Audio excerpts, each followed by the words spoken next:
Alright guys, so I'm 6'5", about 225 to 250 pounds, depending how the diet's going. And I found another bag amongst Eberlestock and Mystery Ranch, another company that I didn't expect to perform as well as it did. Kelty is a backpacking brand. They really haven't done as much in the tactical vein, but I found a pack that was on sale and is really reasonably priced.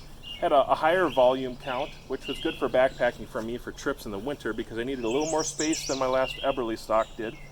And I found this pack. It's a really reasonable pack. So again, if you're a tall guy, I just kind of throw things out there for big fellas sometimes, that this is a pack I really would recommend. It fits me very, very well when I get it weighted right here. The hip belt so that my hips are carrying a good amount of that weight. It sits right in the right place for me at least.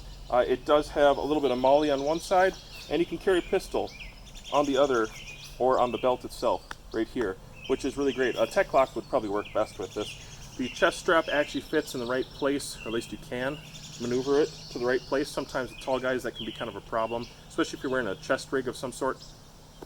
The shoulder straps and the load lifters are very functional, and the padding is definitely enough. It's not quite as good as Eberlestock, but there's a lot of padding there, and I think it makes up for it in some other ways. So I'm really happy with the pack. It's big. In fact, let's take a look at just what I have left over from my range day today, and you'll see kind of what it can fit and why I like it for a range bag as well as a backpacking bag. On the bag itself, you have the Kelty logo here. You have this top cover with some straps that are adjustable, and there's also, guys, another additional top cover bag that would loop into this and go over this even. If you didn't want to use this, you could tuck this away or use it some other way. But the top cover bag works as a waist belt, and it's very functional. I just took it on a kayaking trip, and I actually like it more than a lot of purpose-built bags. And so that fits on top of this. If you just need that much more gear, it really makes sense to use it. Otherwise, if you're trying to go a little lighter weight, this does just fine. Kind of binds it all together, tightens it up, and keeps that profile a little more slim. This looks fatter than it is because I unbuckled it. So I have a med kit here. Whether I'm backpacking or a range trip, this makes more and more sense to me.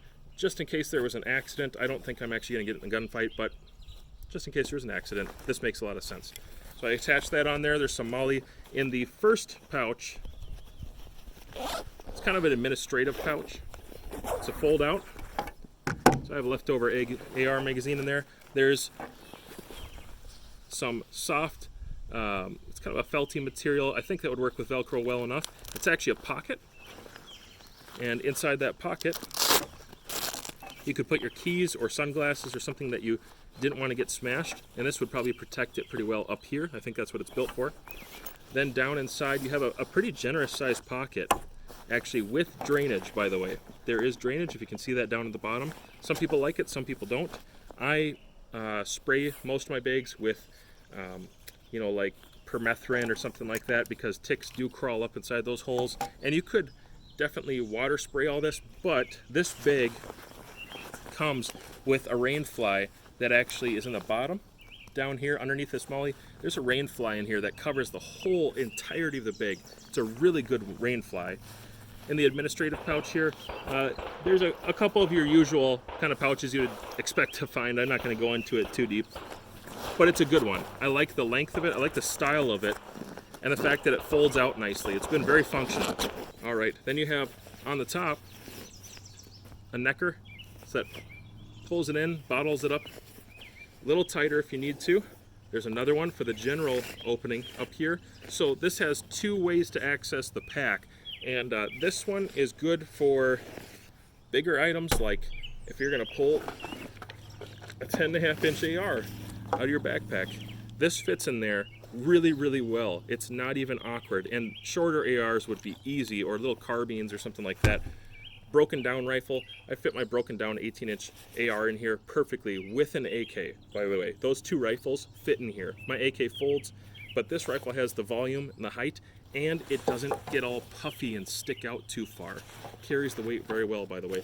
So inside the pack, if you were going to access it the other way, there's another fold-out feature here. And this one just folds down like that. And inside I got another mag. I got a camera. And there are some interesting pouches I'm going to try to show you here. These big side pouches, you could store a drink in here. I've stored uppers in here, an upper half. If it's kind of running slick without a big flashlight on it, fits in here just fine. That has a ratcheting tension there. I wouldn't put anything real sharp in here, but sometimes a big blade and kydex, I'll put that in the side. There's also, if I can show you up here, a couple of retaining thick Cordura type material pieces here. I'm not exactly sure, to be honest with you, what these two are for, but I found multiple uses for them. Just hanging things up in here, attaching another pouch for organization right into here. It's been very, very good, and it's a rigid piece, by the way. Then up here at the very top, you do have some hydration hooks. So if you need to hook a very large hydration bag, you could do that. It would be a monster of a hydration bag, but that's what this is for up here. They're kind of protected inside.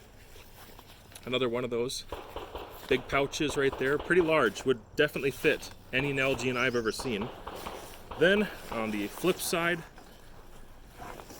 you have a couple zippered pouches, and this are not a couple, rather you have one. It has a top half and a bottom half here. The only thing I would say about this is it's kind of slim, but it's mesh, and so don't put anything in there that you want to get, or that would rip up the mesh, like ammo boxes have sharp corners. I wouldn't put that in here.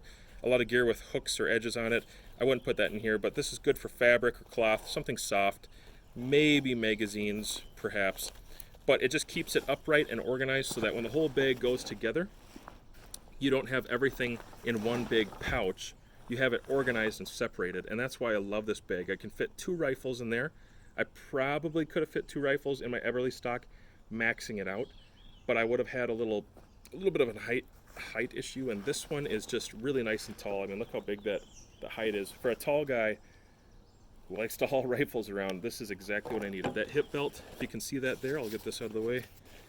The padding up here, there's a little bit of mesh. It's not going to breathe quite as good as that Eberlestock material that, I don't know if it's 3D printed or plastic folded, but this is just a fabric. It's soft. It's got some bars here for support. Keep that pack nice and tall. I do shoot off this pack sometimes, and it's very rigid. In fact, it's more rigid than my Eberlestock was. There's 2 handles in here for carrying it, and I use these frequently. I don't want to put excess stress on here sometimes, and so I do use these, and they're pretty functional. This would probably make a good piece of luggage for some people. And the hip belt here is just Velcroed in, and it would not be hard to trade that out for something if you really needed to, but I don't think you will. This looks pretty well built, really well made, and guys, I got this for under 120 bucks. Under 120 bucks shipped to my door. I think this is actually a really, really high quality bag. It does MSRP around $300. So what I did, believe it or not, I sold my Eberlestock, which I really love that bag. I did. So useful, but I sold the Eberlestock and I decided to just go with this. And so far, I'm not regretting it. It's a good bag, but I'll probably have an additional Eberlestock someday for the long guns, the really long guns. This one won't fit those.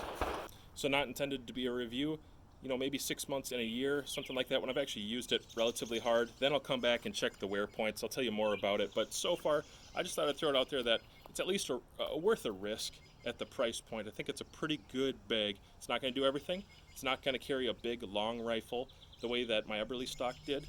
But for short rifles and folders, lots of ammo and backpacking gear, this actually seems like a pretty good deal.